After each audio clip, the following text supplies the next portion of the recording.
My name is Noah Stepanek. I created Dyslexia on the Job with the mission to close the gap in unemployment and underemployment for dyslexic professionals and job seekers compared to their mainstream counterparts. I also wanted to create a platform that really raises the voice of not only the dyslexic or the neurodiverse, but really the larger disabled community. So if you've seen the last few presentations, you know that I've been talking about disability as the number one emerging market globally. And I started talking about issues that there were numbers associated with the amount of disposable income that apparently the disability community controls, and which is somewhere around, initially it was $8 trillion, and that was the figure that was estimated back in 2016, but it's been since updated. And this year's estimate is upwards of around $13.5 trillion. But I went on to say that I don't think it's these numbers that are really kind of generating this massive focus around this area. I think what it is that employers are realizing that there is just so much information that's coming out that it's really hard to keep some of the disparities and kind of these figures that are just so glaring, to keep them really under wraps anymore. I think it's just all of this is coming to the surface, and it's really hard to keep a messaging and a marketing campaign around disability inclusion when this information is getting out to the public. So I think what you're going to, what we're kind of in the midst of is this massive sea change shift, but I think it's driven by more of the fact that just the disparities that have been going on for so long are now starting to really come to the surface and are more evident to the general public, more so than ever. And I went on to say that this was last week. I ended up the presentation that I had last week with saying that I thought I kind of can see that we're going to see this mea culpa moment, this process of cleaning the slate, so to speak, for employers to come out and basically acknowledge that yes, there have been these disparities, and that more than just overlooking that there's been really just a kind of a wrongdoing in terms of not adequately focusing on this segment of the population, and to kind of start fresh. I thought that was the case until I saw an article that came out this week, and the article is written. It came out in Forbes, and it's written by a Dr. Nancy Doyle. Now, I want to be very careful because I have absolutely no problem with, in fact, the article itself is well written, and I believe almost all of the bulk of the kind of the thrust of the article is very sound, and it makes sense. Dr. Doyle is a highly revered person who in this particular space. I mean, she has a company that is devoted to working with neurodiverse employees and employers to create more inclusive spaces. This is the article, and so the thrust of the article too is very sound. I mean, basically, what she's saying is that as you can read, it's the Financial Times warns on instant experts, and so who do we trust? And what she talks about is she talks about knowledge is and those of us who've kind of have lived experiences, growing up as part of these communities.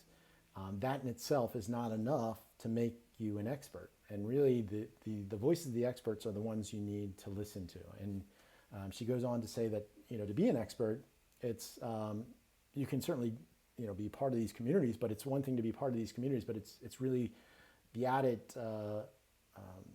understanding of the scientific process in terms of researching data, collecting data, and then vetting data compared to other, weighing it against other relevant research, and fast food theories, simplification, categorization, and shortcuts that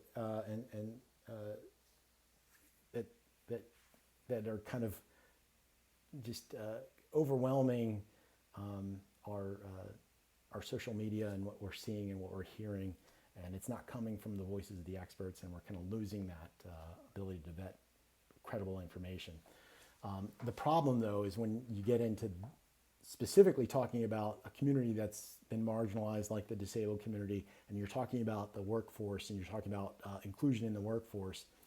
I push back on this in this area, and a couple things come to mind. I mean, first of all, the field, as I said, we're in this massive change, and there's going to be this high visibility in this market around inclusion, and all eyes are on it because all companies, I mean, the biggest companies on the planet are focused on this. They are kind of in jeopardy of being called out, and being seen as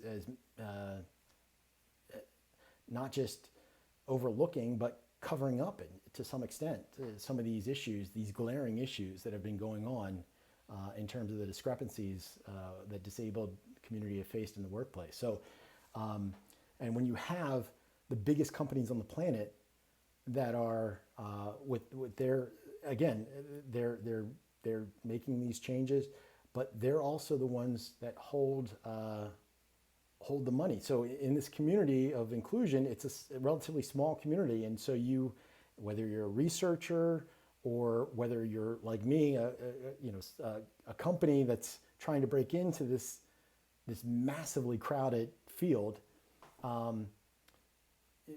You can ask, I mean, basically the idea is you want to make connections, you want to partner up with folks, you want to, and the funding sources are limited, and they're all controlled. All roads go back to the biggest companies on the planet. Everything goes back to that. So whether you're a researcher, you want exposure, you want to be identified as the kind of the voice of authority in these fields, and again, this is not a knock on Dr. Doyle, but I want to show you in kind of real life terms from somebody who's been in this community, who has grown up and who has experienced certain things. I want to point to why there's a breakdown with this process and why it doesn't always hold up, because we're talking about listening to experts, and unfortunately in this field that's very crowded and controlled by a few, or not just a few, but like the companies that ultimately control the messaging and control all the funding.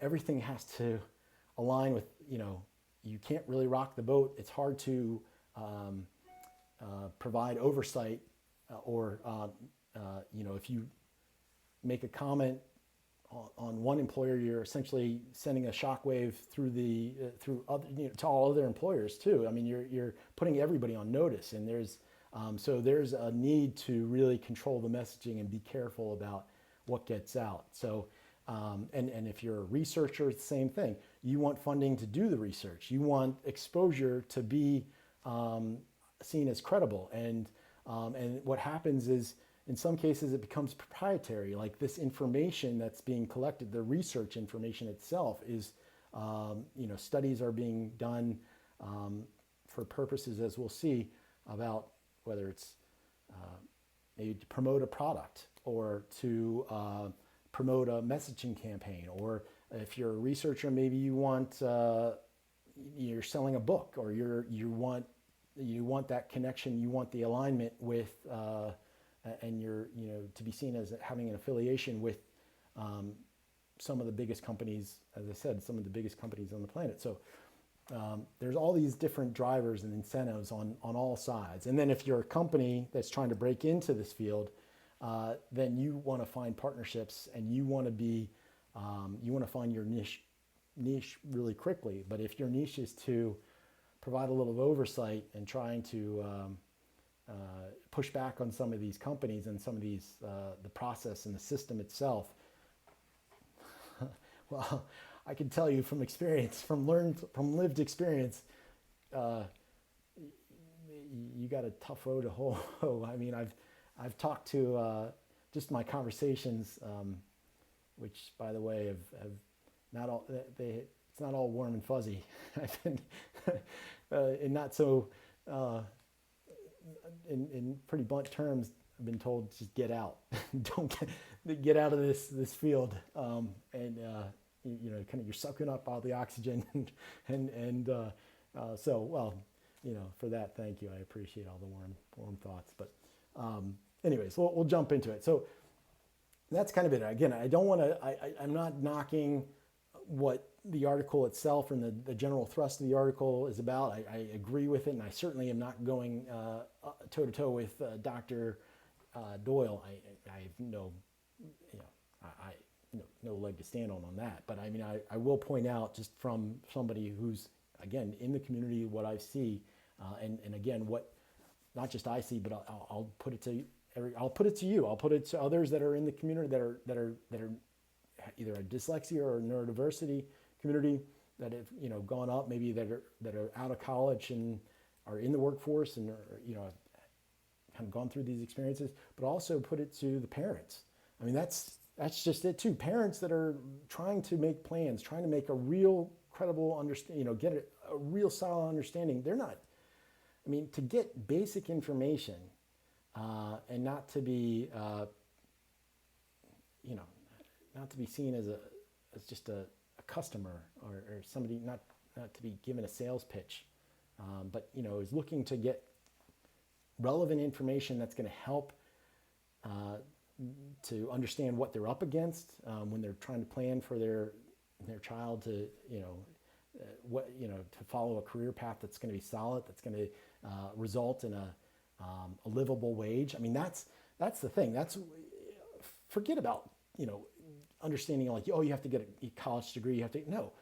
What you need to think about is whatever I need to get into an area that I love, that I like, and I also want to be able to make a living wage at it. I want to develop a career. So how do I do that? Let's work backwards. And I think there needs to be more of kind of a realistic understanding of what, talking to parents, talking to others in the community, just, what they're up against, and amplify those voices. So with that, I'll kind of start by, getting into the two ideas that I want to talk about today. And the first is that a couple weeks ago, it just so happened I was watching Sunday Morning, real exciting weekend that I had, but there was an episode on Sunday Morning that talked about how, as a society within the U.S., we're kind of we've kind of lost our ability to be self-reliant on fixing our tools, on fixing just things around the house, that we always have to go and call the experts or call folks or companies to come and fix the products that break down. Well, it's a grassroots company that was built up around this and that saw this as a problem and saw that, we want to provide instructions and ways in which, common issues that happen to your digital, like iPhones that some glitches that happen, or on your computer, if something breaks, common issues that come up. We can help you. We can kind of design instruction manuals to fix these common issues on different models and different digital devices that are just around us every day. And yeah, I mean, we're not talking about things you can find on the black market are, kind of very sketchy. I mean, this is a legitimate, I mean, they'll, kind of put out, very legitimate step-by-step approaches and create these manuals that, that they back, and they aren't going to just, it's a real company, and you can go to them, you can call for support or whatever. But it was this company that found an issue with a laptop. It was actually a Microsoft Surface. It was a model that has since been changed, and it's been changed because of this small grassroots company that found an issue that was essentially made the Surface, the laptop computer, a disposable computer.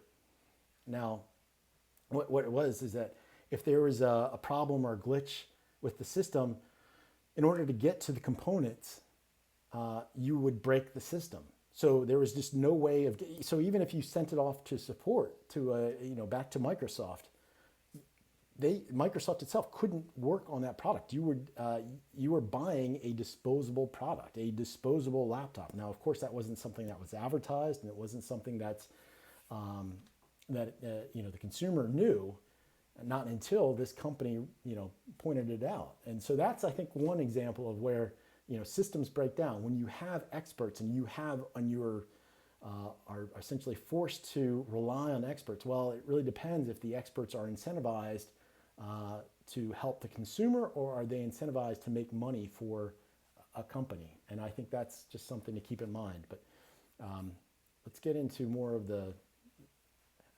issue specific to, this is only one issue, but this was one that's kind of stands out. And this is a slide in one of my presentations. It's actually the very first presentation the very first video that I have, and it's the last slide in that video. And you'll see it's the number that I came up with. It's 1 in 5 people living in the U.S. has dyslexia. And this was something that I had seen, I had pulled from some reports that I had seen going back for years, decades. In fact, I've seen this number come up, and we've probably all have seen it. And I didn't really put much thought into it. I mean, you can probably say, well, yeah, it's a little fuzzy, those numbers. Is it really 1 in 5? But at least it's a baseline, and that's what I wanted. I wanted to have a baseline. I wanted to at least have what is the overriding consensus within this community in terms of what the actual number is. What's the number that comes up the most? And this is what I saw, and that was something that was pointed out to me. So I then later in another video, later video, you might have seen this one. This is my interview with Megan Henley. Now. The interview came about because I had been talking with Megan, and very nice. She helped. She's the project director for the Institute on Disability from the University of New Hampshire. Now, this is an institution that is federally funded. They are one of I think the number is like 65 across the country. These research institutions that are federally funded that look at very specific aspects of disability. And with University of New Hampshire, one area that they target is employment. And she was the one who, through our communication, pointed out, where did you come up with this number, this 1 in 5 number? And kind of through our discussions and talking about it, I thought, this is something that we need to record, and we need to have an interview, and we need to discuss. And so in this video, and about 30 minutes in, we get to this idea that that number is 1 in 5 is actually not. She points out that from her perspective, she's seen results as low as 3%, and we get into why these numbers are so hard to really pinpoint and really nail down. Especially getting into the workforce, what happens with data that's collected when these individuals are first diagnosed in school, and then later what happens to the numbers that we have in terms of the population of dyslexics that go into the workplace, and why these numbers are so kind of all over the place. But it was an interesting discussion, and why I bring this up is because her institute helps to shape policy. And what she says is that with 3%, if the numbers being closer to 3%, it's relatively a small population. And when you're looking at areas to really target and groups that need research in terms of the segments of the disabled community that really need to be honed in on and looked into in terms of research, getting into employment, when you have dyslexia, that's really a kind of a small population. It's you end up losing some of that the urgency, the weight of that in terms of looking into research and shaping and then ultimately having that research help shape policy kind of falls lower down in terms of priority. So for compared to other areas of research focused on disability in the workplace. So I wanted to bring that up, and that was something that was, again, you can go back and check out these videos on my site. This is I'm going to move my image down. Oops. If I can. Oh, maybe I can't. There. This is the advertisement I've seen the last few weeks. It's an advertisement for a 3-part series hosted by Microsoft. These are 3-part webinar series that are really geared towards teachers and the push to help train teachers to better train students with dyslexia so that they're better prepared coming out of school and being prepared for going through particularly primary school, but I'm sure that there's going to be more push through primary school and in college and then further into the workforce. But this is specifically webinars that are targeting the need to better train teachers around training their students that have dyslexia.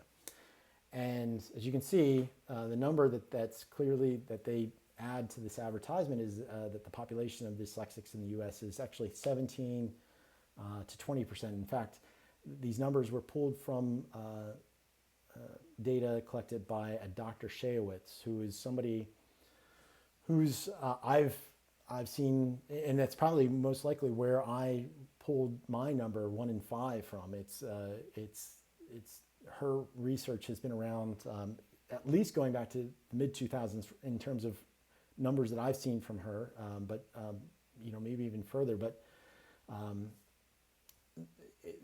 this is something they had in this first webinar. It was a two presentation webinar, and the first presentation was conducted by Dr. Shayowitz. And if you haven't seen it, I think you can actually probably go back and take a look. And I would highly recommend for parents, if you hadn't seen it, and for even for those of us, professionals who are dyslexic, or those of us in the dyslexic community, go back and take a look.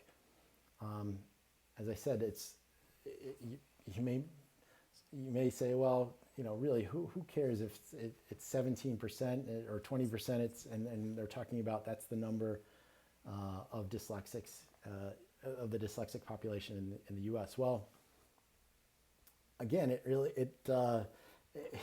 it gets to the point of like we kind of become complacent and we see these numbers and we don't really pay attention to it. But in this presentation, what ultimately she's every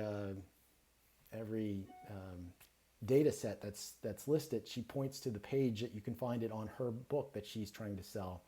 And again, she's connected to Microsoft and talks about her connection to Microsoft. And I don't want to knock Dr. Shayowitz because I went back to Dr. Henley and mentioned that I found this number and Dr. Henley had mentioned how she is a very credible voice in the community, in the scientific community, and her work is, she's dedicated her life's work to this research, but she had also, Dr. Henley had also, in her explanation, sent me additional research data that, again, showing that follow the same research approach that Dr. Shaywitz used, and pointed to, again, this large discrepancy in numbers and findings. And so I point this out. I'll go to another. Here's another example. This is Understood, and for those, and again, parents or those in the community that don't understood, it's, they are very well backed, very well respected, very wired in, so to speak, into the community in terms of providing accurate data, putting so much work into their research. They identify this, again, 1 in 5 number, but they say who think differently. And for me, as a dyslexic, that immediately, it's a broader, it's more the neurodiverse community. I don't think dyslexia. Now, if that's the case, I wish they would, just go to this.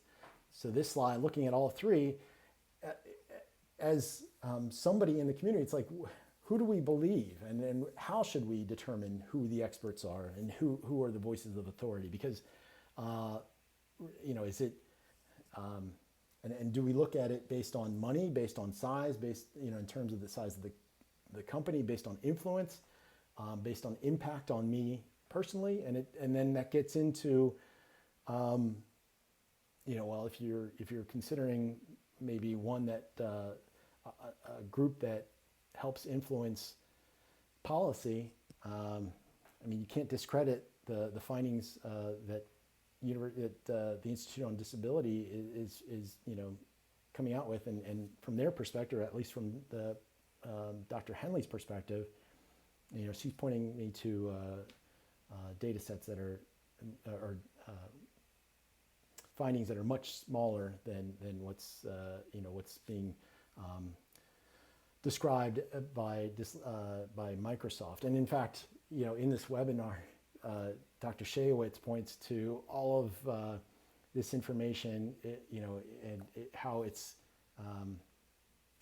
how her findings match up with students that would do so much, that would do so well with products, such as some of the Microsoft suite of products, and how they align with exactly how to help students, which is, again, I have no problem with that, but it's when you're, as a parent, as somebody, who lives in this community, trying to really navigate and really understand what they're up against.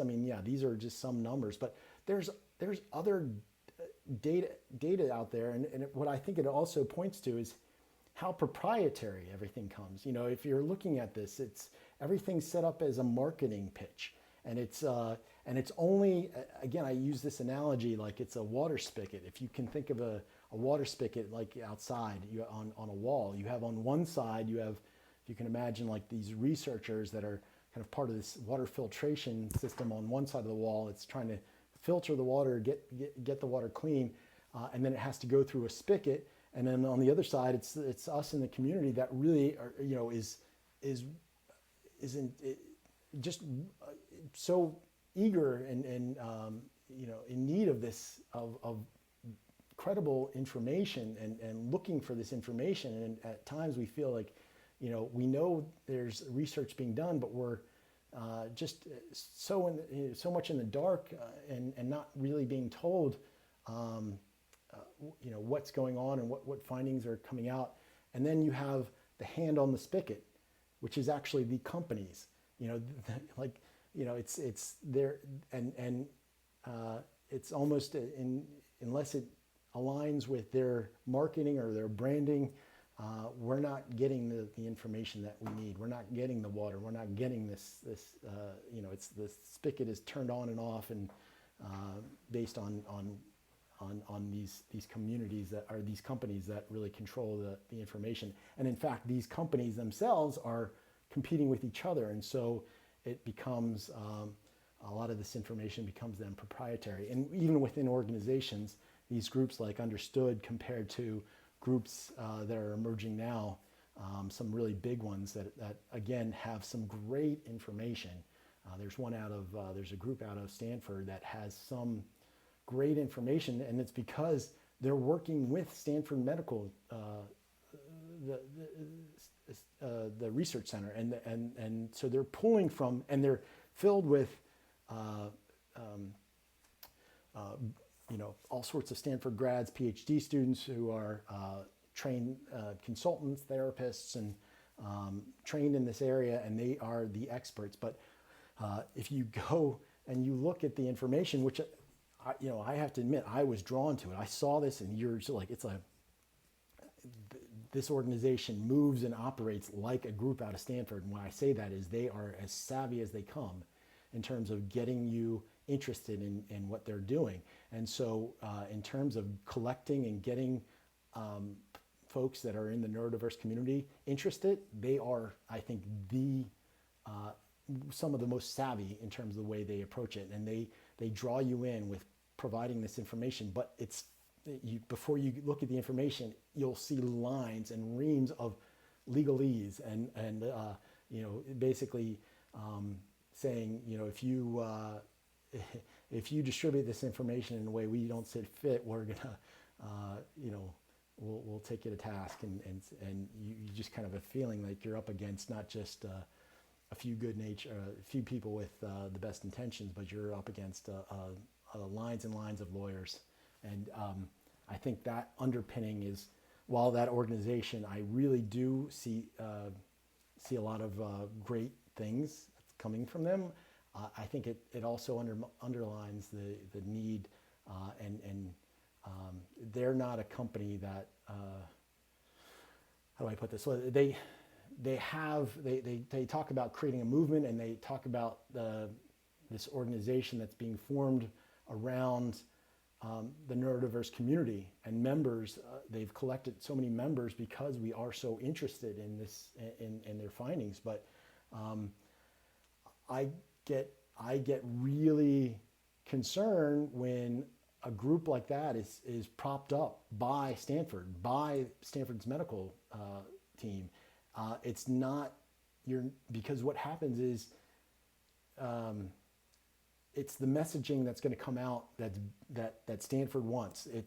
Or that Stanford and their affiliates, and when I say that is Stanford is wired into Palo Alto, to San Francisco, to all those companies, and if you so I don't trust that that's going to be a company that can provide or an organization that can really provide oversight in terms of getting unfiltered kind of reality on the ground information from the neurodiverse community. I feel like that's a great way to put out information on and stories and profiles of certain success stories and members of the neurodiverse community, but to really get a candid description of some of the challenges, I think that's and provide a bit more oversight on what companies need to do. That's where they're lacking, and so we'll get into that and some other details next time. But for now, again, if you're a dyslexic professional or a job seeker and you want to become a member, please go to www.dyslexiaonthejob.com. And if you are if you agree with the mission, maybe you're not a member of the neurodiverse community, but if you're a parent or somebody who agrees with our mission or part of the disabled community, please sign up. And if you're a member of the disabled community, please sign up as a member. If you're an individual who maybe doesn't have a disability but loves the mission, or if you're a company who loves the mission, again, please go to www.dyslexiaonthejob and sign up as a supporter. It is so important. As I said, It is an uphill climb. There is a lot of, it is a very difficult road to hoe, I'll just say that. And we really do need your support. So please go to the site, sign up. It's not enough just to favor us or to like us on social media. You really need to go to our site. You really do need to sign up and look for our next presentation coming soon. Thanks.